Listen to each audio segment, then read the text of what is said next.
Nii, oleme jõudnud telegraafi raja viimase peaaegu lõppu.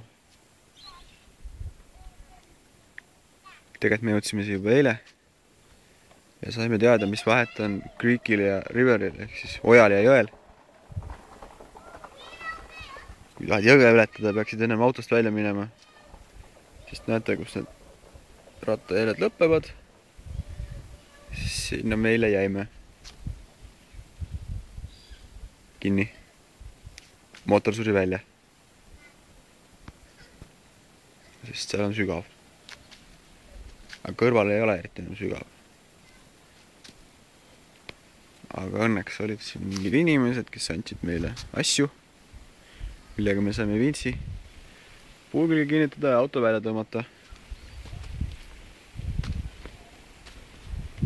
Auto kuivab, käib ilusti, kõik on normaalne. Me võtsime aja maha. Täna vist on neljapäev. Siin on trossid.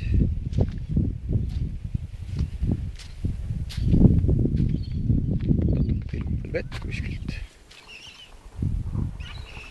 Kõik on suht kummis.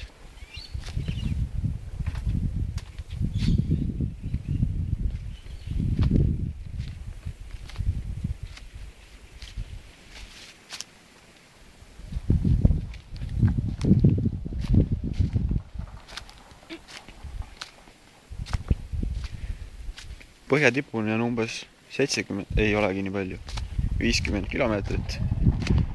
Aga ma kardan, et me peame siit natuke tagasi minema 20 kilomeetrit ja sõitma mööda normaalset teed. Sest see jõgi on väga pehme põhjaga. Seal on turistid. Nemad ka vist läbi ei sõidnud, tulid teiselt poolt.